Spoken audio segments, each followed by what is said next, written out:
Thailand और Cambodia south east Asia के दो पड़ोसी देशों के बीच में फिर से क्लैश हो गया है। इन दोनों के बीच में सीज़फायर हो रखी थी, बट वो सीज़फायर ब्रेक हो गई है और दोबारा से कॉन्फ्लिक्ट शुरू हो गई है। इस वीडियो में हम दोनों देशों के बीच की टेंशन्स को समझेंगे, इन दोनों के बीच में क्या डिस्प्यूट है उसके बारे में जानेंगे। ऐसी कौन सी दिक्कत है जिसके कारण ये दोनों देश आपस में लड़ पड़ते हैं, चलिए इसके बारे में बात करते हैं। तो पूरी कहानी को ठीक से समझने के लिए हमें सबसे पहले डॉनरेक माउंटेन रीजन के बारे में समझना पड़ेगा। डॉनरेक माउंटेन्स थाईलैंड और कैम्बोडिया के बीच में एक नेचुरल वॉल की तरह खड़े हैं। यहाँ पर घने जंगल हैं, पुराने मंदिर हैं, स्टीप क्लिफ्स हैं जो कि स्ट्रेटेजिक हाई ग्राउंड की तरह सर्व करते हैं, और यहाँ पर लोकल कम्युनिटीज़ रहती हैं जो कि क्रॉस बॉर्डर मूवमेंट पर डिपेंडेंट है। यही पहाड़ी इलाका आज साउथ ईस्ट एशिया का सबसे वोलेटाइल जियोपॉलिटिकल फॉल्ट लाइन बन चुका है। ये जो क्राइसिस आप 2025 में देख रहे हैं, इसकी जड़ें काफ़ी पुरानी हैं। सारे फसाद की जड़ एक 100 साल पुराना मैप है जिसे थाईलैंड और कैम्बोडिया अलग अलग तरीके से इंटरप्रेट करते हैं। थाईलैंड और कैम्बोडिया का डिस्प्यूट उन दोनों के बीच की 800 किलोमीटर लंबी बॉर्डर के अराउंड है, स्पेशली डॉनरेक माउंटेन्स के बीच के हिस्से में है। यहाँ पर स्थित प्रिय विहार टेम्पल झगड़े का सेंटर पॉइंट है, उस पर भी आएंगे, लेकिन पहले इस रीजन की ज्योग्राफी समझ लेते हैं। डॉनरेक माउंटेन्स थाईलैंड और कैम्बोडिया के बीच में एक नेचुरल वॉल की तरह एक्ट करते हैं, लेकिन आज ये बैटलफील्ड में तब्दील हो चुके हैं।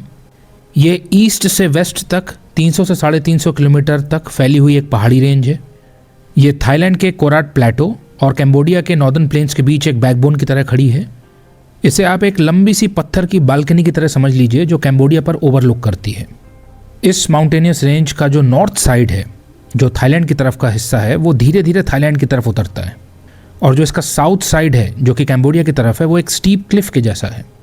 इस रेंज का हाईएस्ट पॉइंट लगभग 700 से 750 मीटर्स की ऊंचाई पर है। यहीं पर प्रिय विहार टेम्पल लोकेटेड है। प्रिय विहार टेम्पल लिटरली एज पर बनाया गया है।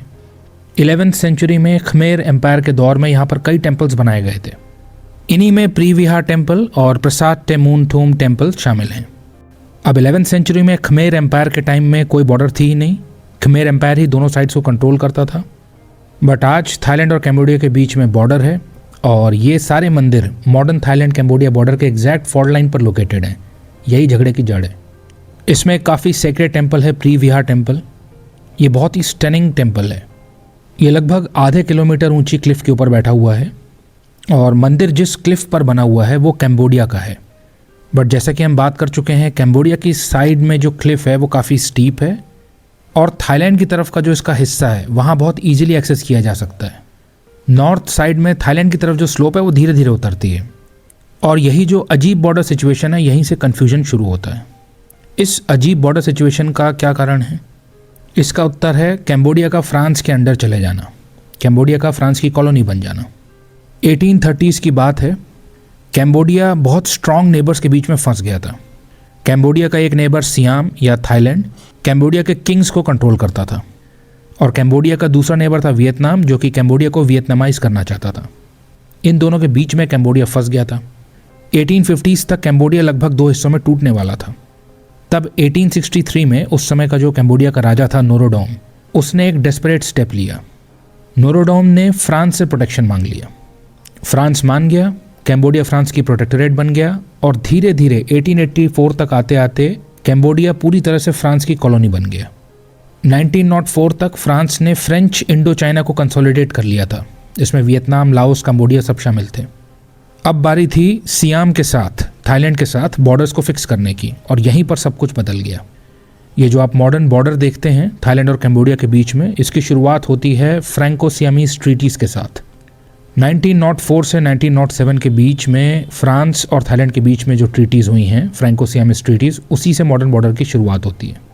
इसके तहत थाईलैंड को कुछ अपनी टेरिटरीज़ को लूज़ करना पड़ा था, फ्रांस को कुछ रीजन्स मिल गए थे, और फ्रांस और थाईलैंड ने मिलकर यह डिसाइड किया जो डॉनरेक माउंटेन्स हैं उनकी नेचुरल वाटर डिवाइड लाइन पर बॉर्डर को फिक्स किया जाएगा। बॉर्डर वाटरशेड लाइन पर होगी। फिर 1907-1908 के बीच में एक फेमस फ्रांस का मैप आया, वही मैप आज की कॉन्फ्लिक्ट की जड़ है। फ्रेंच सर्वेयर्स ने उस समय जो लकीर खींच दी, उसके कारण आज तक थाईलैंड और कैम्बोडिया के बीच में झगड़ा हो रहा है, और कई जाने जा रही हैं। प्रिय विहार टेम्पल और उसके आसपास का लगभग 4.5 स्क्वायर किलोमीटर का एरिया फ्रेंच सर्वेयर्स ने कैम्बोडिया के अंदर ड्रॉ कर दिया, जबकि जो नेचुरल वाटरशेड लाइन डिसाइड हुई थी वो थोड़ा साउथ में थी। लेकिन फ्रांस ये चाहता था कि जितने भी खमेर टेम्पल्स हैं वो फ्रेंच इंडो चाइना में आ जाएं। तो फ्रेंच सर्वेयर्स ने ऐसी बॉर्डर ड्रॉ कर दी जिसके अंदर प्रीवियर टेम्पल कैम्बोडिया के अंदर आ गया। थाईलैंड को ये मैप 1908 में मिला। दशकों तक थाईलैंड ने कोई भी प्रोटेस्ट नहीं किया। 1953 में कैम्बोडिया आज़ाद हुआ। इसके बाद जो पुराने कॉलोनियल मैप्स थे उनको लेकर डिस्प्यूट होने लगे। 1959 में matter international court of justice में पहुंच गया। 1962 में इंटरनेशनल कोर्ट ऑफ जस्टिस ने एक डिसीजन दिया कि ये जो टेम्पल है ये कैम्बोडिया का है। दशकों तक थाईलैंड साइलेंट रहा, उसने किसी भी प्रकार का डिप्लोमेटिक प्रोटेस्ट नहीं किया। थाईलैंड की यही साइलेंस ICJ के 1962 के जजमेंट का बेसिस बनी। तो जजमेंट में तो टेम्पल कैम्बोडिया को दे दिया गया, लेकिन सराउंडिंग लैंड जो है उसे क्लियरली डिफाइन नहीं किया गया।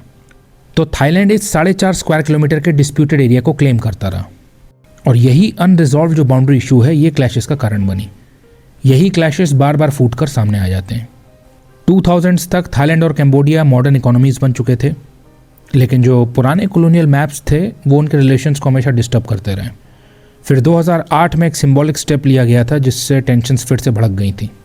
ये स्टेप था कि कैम्बोडिया प्रीवियर टेम्पल को यूनेस्को की वर्ल्ड हेरिटेज साइट डिक्लेयर करवाना चाहता था। इसके लिए कैम्बोडिया ने अप्लाई कर दिया और यूनेस्को ने अप्रूव भी कर दिया कैम्बोडिया के नाम पर। अब थाईलैंड में नेशनलिस्ट ग्रुप्स प्रोटेस्ट करने लगे, एक पॉलिटिकल स्टॉर्म की शुरुआत हो गई और बॉर्डर के अलॉन्ग क्लैशेस होने लगे। 2008 से 11 तक बॉर्डर पर बीच बीच में क्लैशेस होते रहते थे। डिप्लोमेटिक टसल चलती रही। 2011 में एक बहुत ही बड़ा क्लैश हुआ था। ये काफ़ी डेडली एपिसोड था। दोनों तरफ से कई सोल्जर्स की जानें गई थी, हज़ारों सिविलियंस को इवैक्यूएट करना पड़ा था। इवन मंदिर के हिस्सों को शेलिंग से नुकसान हुआ था। दोनों तरफ से ब्लेम गेम चल रहा था। इसके बाद कैम्बोडिया ने वापस से इंटरनेशनल कोर्ट ऑफ जस्टिस के दरवाजे खटखटाए। 2013 में इंटरनेशनल कोर्ट ऑफ जस्टिस ने यह क्लैरिफाई कर दिया कि कैम्बोडिया को डिस्प्यूटेड लैंड दिया जाता है। 1962 में ICJ ने यह कंफर्म कर दिया था कि टेम्पल कैम्बोडिया को बिलोंग करता है और 2013 में ये कंफर्म कर दिया ICJ ने कि जो डिस्प्यूटेड लैंड है वो भी कैम्बोडिया को मिलता है, ताकि किसी भी तरह की वेगनेस ना रह जाए और ये किसी भी प्रकार के डिस्प्यूट को जन्म न दे। इसलिए ICJ ने ये क्लियर कर दिया कि प्रीवियर टेम्पल का जो पूरा क्लिफ टॉप है उस पर कैम्बोडिया का कंट्रोल माना जाएगा और थाईलैंड को वहाँ से अपनी फोर्सेस को हटाना पड़ेगा। लेकिन ध्यान रखिएगा, बॉर्डर अभी भी डीमार्केट नहीं हुई थी। बॉर्डर पर खाली एक ही टेम्पल थोड़ी है प्रीवियर टेम्पल, कई टेम्पल्स हैं, बहुत सारे एंशिएंट टेम्पल्स हैं और वहाँ पर डीमार्केशन अभी भी अनक्लियर है। यहाँ पर टेंशन्स बनी हुई हैं, दोनों तरफ से ट्रूप स्टेशनड हैं, दोनों कंट्रीज इन्हें क्लेम करते हैं। बार बार यहाँ पर पेट्रोलिंग क्लैशेस होते हैं, एक दूसरे के फ्लैग्स को हटाने के इंसिडेंट होते रहते हैं, विलेजर्स को अरेस्ट कर लिया जाता है। यहाँ पर थाईलैंड की ईजिली एक्सेस है, जैसा कि हमने बात करी थी। तो जो वॉकवे है उसको थाईलैंड कंट्रोल करता है, लेकिन कैम्बोडिया हिस्टोरिकल ओनरशिप को क्लेम करता है। तो इसके कारण टेंशन्स बनी रहती हैं। हालांकि 2015 से 2018 तक एक शांति का फेज़ आया था, थोड़े टाइम के लिए ही सही, लेकिन दोनों गवर्नमेंट्स को समझ में आया कि फाइटिंग काफ़ी कॉस्टली है, शांति रहेगी तो पैसा भी बनेगा। तो दोनों मिलकर काम करने लगे। बॉर्डर क्रॉसिंग्स को खोला गया, शेयर टेम्पल्स पर टूरिज्म को बढ़ाने की पहल की गई, जॉइंट पेट्रोलिंग प्रोटोकॉल्स बनाने की दिशा में काम हुआ, ट्रेड इंक्रीज करने की कोशिश की गई। तो ऐसा लगने लगा था कि ये डिस्प्यूट शांत हो रहा है। लेकिन फिर इसके बाद रीजन में चाइना की एंट्री होती है और चाइना रीजन का पूरा स्ट्रेटेजिक मैप बदलना शुरू कर देता है। चाइना कैम्बोडिया का सबसे क्लोज पार्टनर है। चाइना ने कैम्बोडिया में हेविली इन्वेस्ट किया है। चाइना कैम्बोडिया को मिलिट्री एड देता है, कैम्बोडिया का रीम नेवल बेस को मॉडर्नाइज कर रहा है, roads, infrastructure, hydro power dam, special economic zones, you name it, सब कुछ चाइना बना रहा है। बट केवल कैम्बोडिया ही चाइना का एलाई नहीं था, थाईलैंड भी चाइना के करीब आने लगा। थाईलैंड ने भी चाइना से अपने टाइज डीपन किए। थाईलैंड के अंदर भी चाइना की एंट्री हुई। चाइना ने थाईलैंड के अंदर हाई स्पीड रेल डेवलप करी, थाईलैंड के इंडस्ट्रियल जोन्स में इन्वेस्टमेंट किया, मिलिट्री कोऑपरेशन बढ़ा दोनों देशों के बीच। थाईलैंड और कैम्बोडिया दोनों पड़ोसी देशों के बीच में आपस में कॉन्फ्लिक्ट थी, लेकिन दोनों देशों में चाइना का इन्फ्लुएंस बढ़ता जा रहा था। और जब एक्सटर्नल इन्फ्लुएंस बढ़ता है तो स्टेबिलिटी हिलती ही है, खास तौर पर ऐसे टाइम में जब नेशनलिस्ट गवर्नमेंट्स हों और आपके पास ड्रोन्स और मॉडर्न आर्टिलरी मौजूद हो। तो 2025 की शुरुआत में कैम्बोडिया एक नई एक्सेस रोड बनाने लगा। अब दिक्कत ये थी कि उस इलाके को थाईलैंड अपना कहता था, तो जवाब में थाईलैंड ने अपने आउटपोस्ट्स को रीइंफोर्स किया, अपनी आर्टिलरी को शिफ्ट किया, सर्वेलेंस ड्रोन्स को डिप्लॉय कर दिया। टेंशन्स बढ़ने लगी। पहली बार इस कॉन्फ्लिक्ट में ड्रोन वॉरफेयर देखा गया। कैम्बोडिया ने चाइनीज़ ड्रोन्स का इस्तेमाल किया, थाईलैंड ने इजरायली और डोमेस्टिक ड्रोन्स का इस्तेमाल किया। दोनों देश एक दूसरे के ऊपर एयर स्पेस वायलेशंस का इल्ज़ाम लगाने लगे। मिड 2025 में एक मेजर क्लैश हुआ। सालों बाद पहली फैटेलिटी देखने को मिली। बॉर्डर के अलॉन्ग क्लैश हुई, फायर फाइट हुई, उसमें सोल्जर्स की जानें गईं। बॉर्डर विलेजेस को इवैक्यूएट करना पड़ा। थाईलैंड ने कैम्बोडिया के ऊपर आरोप लगाया कि वो उसकी टेरिटरी में बंकर्स बना रहे हैं। कैम्बोडिया ने कहा कि थाईलैंड फायरिंग कर रहा है। दोनों ही आसियान के मेंबर्स हैं, बट आसियान इन टेंशन्स को रोक नहीं पाया। वॉर का खतरा मंडरा रहा था क्योंकि दोनों देशों के पास मॉडर्न वेपन्स थे, बेटर सर्वेलेंस था। छोटा सा क्लैश भी फुल वॉर में तब्दील हो सकता था। दोनों देशों में नेशनलिज्म पीक पर था। सोशल मीडिया पर ट्रूप्स के वीडियोस वायरल हो रहे थे। अपना झंडा लगाने और सामने वाले के झंडा हटाने के क्लिप्स वायरल हो रहे थे। दोनों तरफ से बॉर्डर इंट्रूशंस के क्लेम किए जा रहे थे। पब्लिक भी प्रेशर डाल रही थी, तो सरकार को टफ स्टांस लेना ही था। और दोनों ही देश चाइना से मिलिट्री सपोर्ट ले रहे थे, तो डिप्लोमेसी भी बहुत ज़्यादा कॉम्प्लिकेटेड हो गई थी। तो एक रीजनल वॉर का थ्रेट एकदम रियल होता जा रहा था।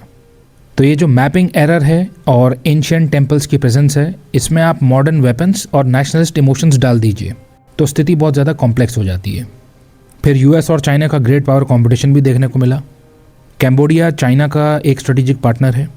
थाईलैंड ट्रेडिशनली यूएस का एलाई था, बट रिसेंट ईयर्स में यहाँ पर बहुत सारी कूज हुई हैं, पॉलिटिकल इंस्टेबिलिटी रही, इकोनॉमिक स्लोडाउन रहा। इसने थाईलैंड को चाइना के इन्वेस्टमेंट और टेक्नोलॉजी पर डिपेंडेंट बना दिया। तो दोनों देश चाइना के करीब हैं, दोनों आसियान देश हैं, और चाइना एक ऐसा देश है जो एक डिवाइडेड आसियान चाहता है, क्योंकि आसियान अगर डिवाइडेड रहेगा तो चाइना साउथ चाइना सी और इंडो पैसिफिक में अपना स्ट्रेटेजिक गेम खेल पाएगा, आसानी से अपना इन्फ्लुएंस बढ़ा पाएगा। तो यदि थाईलैंड और कैम्बोडिया के बीच में बॉर्डर पर टेंशन रहती है तो ये चाइना के गेम को सूट करता है। एक डिवाइडेड आसियान चाइना को सूट करता है। आसियान का तो ये रूल है कि मेंबर स्टेट्स के बीच में वॉर नहीं होना चाहिए, किसी भी देश के इंटरनल अफेयर्स में एक्सटर्नल इंटरफेरेंस नहीं होना चाहिए। लेकिन ये जो 2025 के क्लैश हुए हैं थाईलैंड और कैम्बोडिया के बीच में, ये आसियान का टेस्ट है, आसियान यूनिटी का टेस्ट है। क्योंकि चाइना तो यही चाहेगा ASEAN paralysis, ASEAN internally divided रहे। अमेरिका चाइना के बढ़ते हुए इन्फ्लुएंस से अनईजी है। चाइना चाहता है कि बॉर्डर पर कंट्रोल्ड टेंशन बनी रहे, वॉर ना हो बट कंट्रोल्ड टेंशन बनी रहे। अमेरिका चाहता है कि थाईलैंड और कैम्बोडिया के बीच में पीस हो जाए, जिससे चाइना का इन्फ्लुएंस यहाँ पर ना बढ़े।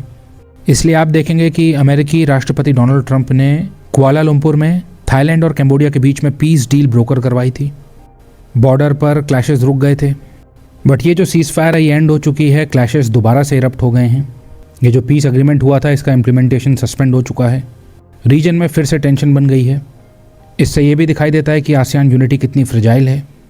एक बार फिर हमको देखने को मिला है कि कॉलोनियल बॉर्डर्स कितनी डेंजरस लेगेसी छोड़ कर गए हैं। थाईलैंड और कैम्बोडिया का डिस्प्यूट पूरे रीजन का टेस्ट है। अगर टेंशन्स को डी एस्केलेट नहीं किया गया तो इसका जो इम्पैक्ट होगा वो पूरे साउथ ईस्ट एशिया को शेक करके रख देगा।